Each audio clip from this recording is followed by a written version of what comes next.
Gold trusted gold buyers మీరు తాకట్టు పెట్టిన బంగారాన్ని విడిపించి ఈ రోజు ఉన్న మార్కెట్ ధరకు కొనబడను.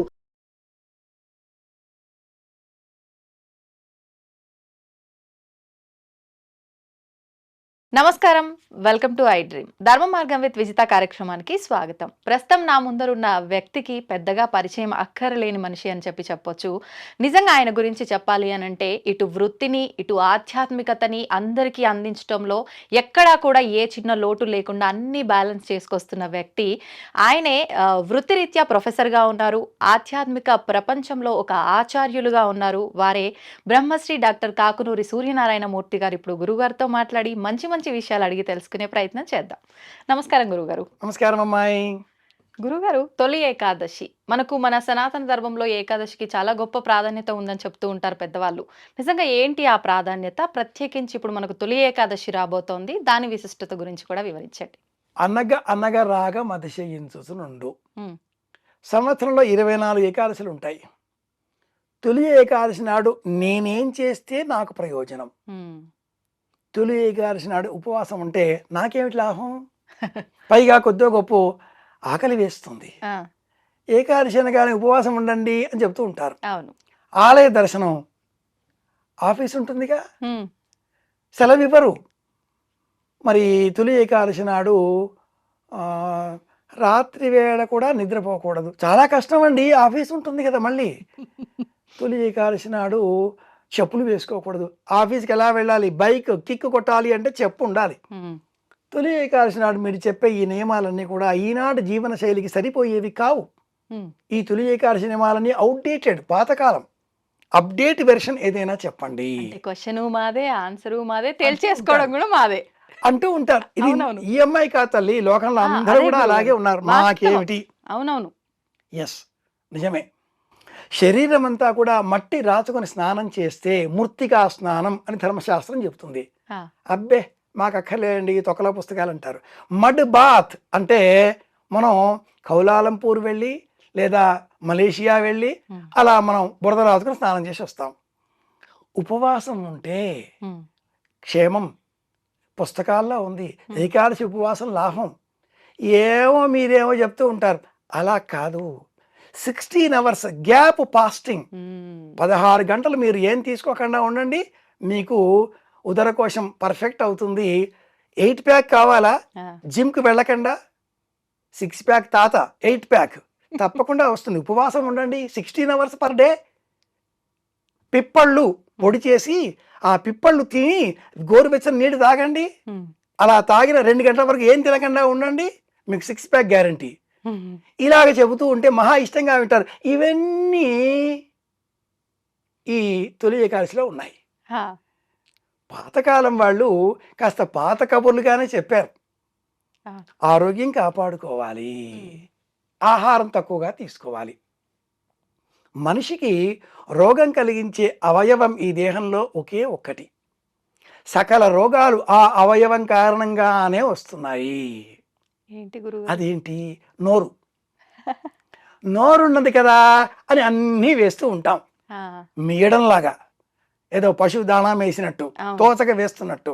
బబుల్ గమ్ తినడంతో ఆరంభం చేసి చిక్కిలీలను మొదలుపెట్టి ప్రపంచంలో ఉండే డ్రై ఫ్రూట్స్ అన్నీ తినేస్తామన్నట్లుగా ఉపవాసం ఉంటే ఒక 24 చపాతీలు, ఒక 3-4 డజన్ల అరటిపళ్ళు, ఒక 20 మామిడి పళ్ళు సరిపోతాయండి పొద్దుటికి అనేవాళ్ళు ఉంటారు. ఇవాళ ఉపవాసం కదా, అన్నం వద్దు, పళ్ళు ఏవో తినమన్నారు గురువుగారు, పెద్ద పెద్ద వాళ్ళు చెప్పారు కాబట్టి నేను ఇవాళ పళ్ళే తింటాను, 2 డజన్ల చక్కెర కేళీలు తీసుకురండి చాలు, ఓ 2 డజన్ల చపాతీలు పూరీలు తినొచ్చని చెప్పారు కదా, సాయంత్రం చేస్తానులే అనేవాళ్ళు ఉంటారు. ప్రమాదకరం. నోరు చేసే తప్పులలో ఒకటి మెయ్యడం. దొరికిందల్లా మేస్తూ ఉంటాం. తొలి ఏకాదశి నాడు ఏమీ తినకూడదు కంప్లీట్గా. అలా చెప్పకండి.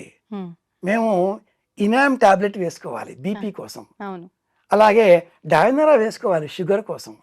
ఉదయం లేవగానే 25 mg 50 mg వేసుకోకపోతే మాకు ప్రాణాలు పోతాయి. మాత్రాబలం వేదంలో ఉన్న మాట ఇది. శీక్షామ్యాక్ష్యా శ్యామ వర్ణస్వర మాత్రాబలం సామసంతాన. వేదంలో మాత్రాబలం అంటే మాట్లాడే మాటకు ఉండేటటువంటి ధ్వని శక్తి. ఓకే. ఈనాటి కాలంలో మాత్రా బలం అంటే టాబ్లెట్ బలం. అవును. ఇల్లాడితో మాట్లాడాలన్నా ఇవాళ రేపటి టాబ్లెట్లు వేసుకుని మాట్లాడుతున్నారట. కంటెంట్లోకి వచ్చేస్తే మాత్ర ఇంతటి బలం ఇస్తుంది. ఉమ్. అది ఆనాడు అలా ఉండిందే. మాత్ర వేసుకోకపోతే మేము పడిపోతామండి. అలాంటప్పుడు ఉడకబెట్టనటువంటి ఉమ్. ఓ అరటిపండు, నువ్వులు బెల్లం కలిపిన అంత ముద్ద, అంత కాదు అంత ముద్ద, అరచేతిలో పట్టేంత పెసరపప్పు బియ్యం వేసి గంజి వార్చకుండా అలా ఉడకబెట్టిన పదార్థం కాసింత, జొన్నలు వేయించి వాటిని మిక్సీలో వేసి పౌడర్గా చేసి ఉడకబెట్టి ఆ కాసింత, ఇది తిని ఉపవాసం చేయవచ్చు, తప్పేం లేదు. శరీరం ఉండాలి. శరీర మాధ్యం ఖలు ధర్మ సాధనం.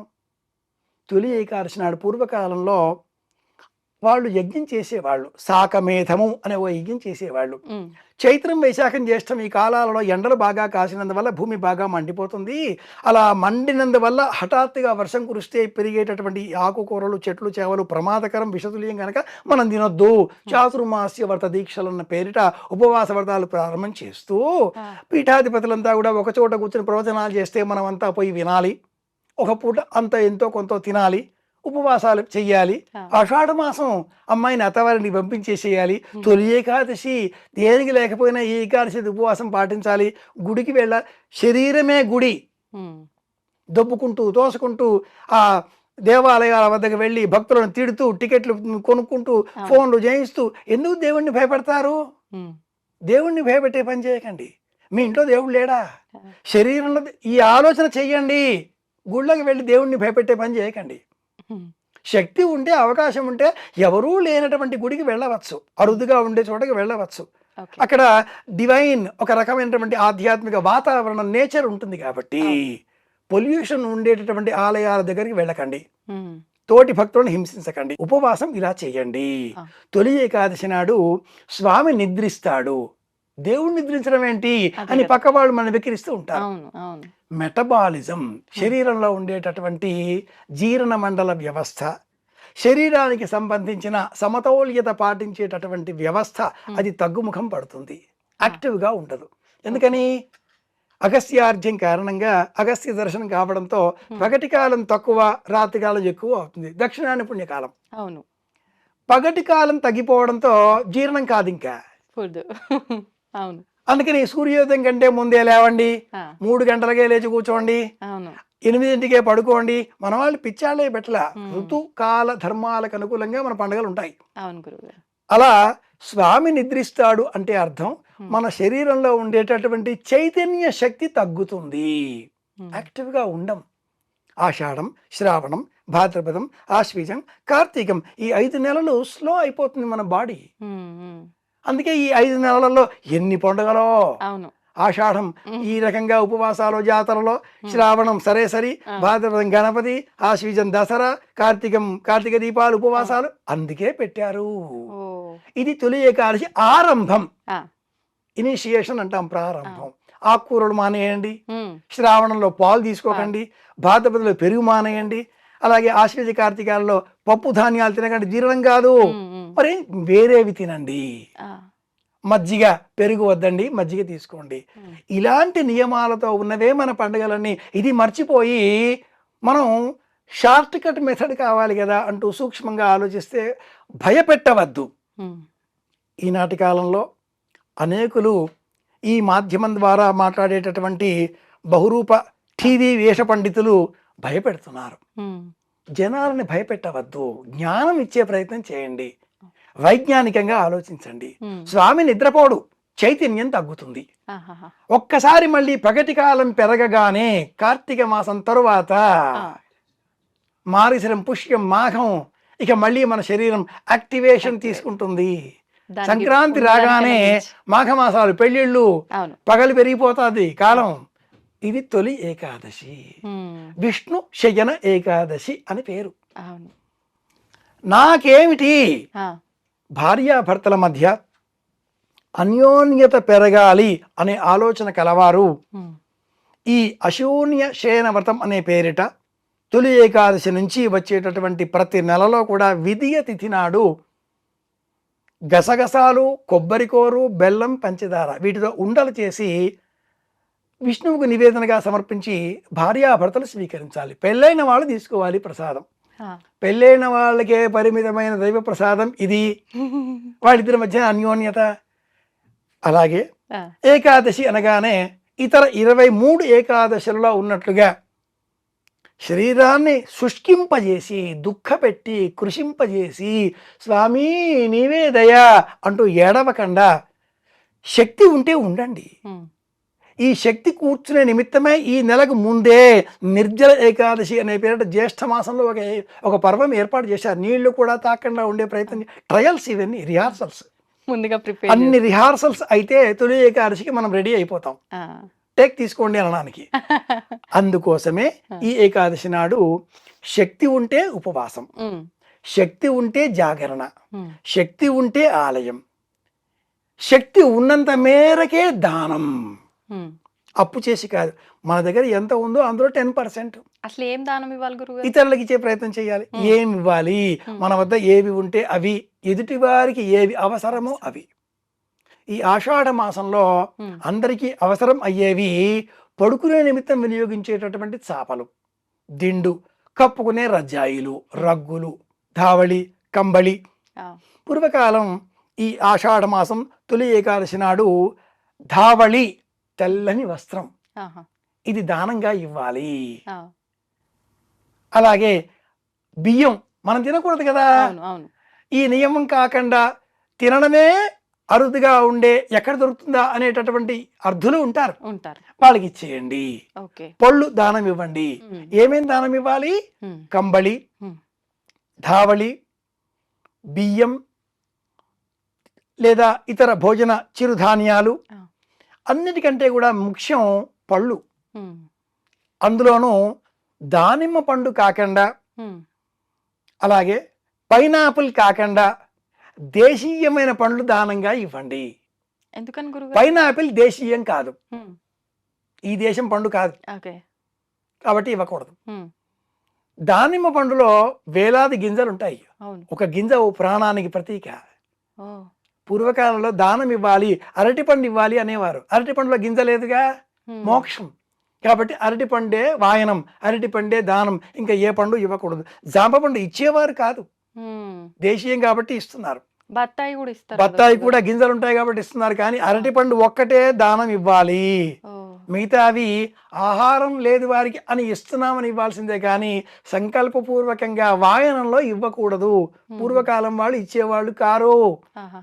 తొలి ఏకాదశి నాడు తెలుసుకున్నాం కనుక ఆచరణలో ఉంచే ప్రయత్నం చేద్దాం. కార్యాలయం ఉంది, తప్పనిసరిగా వెళదాం. కార్యాలయం పని దైవం కంటే ఎక్కువ, ఆలయం కంటే కార్యాలయమే పెద్ద. ఇది కూడా ఆలయమే కదా. పుస్తకాలంటే గ్రంథాలయం, పని చేసే చోటు కాబట్టి కార్యాలయం. దేవుడు ఉంటాడు కాబట్టి దేవాలయం, వైద్యుడు ఉంటాడు కాబట్టి వైద్యాలయం, ఇలా ఎన్నో చెప్పచ్చు. కాబట్టి ఆధ్యాత్మికులం అయిన మనమంతా ప్రత్యేకంగా కార్యాలయం వెళదాం. పని ఎగ్గొట్టకుండా పని దైవంగా మన పని మనం చేసుకుందాం.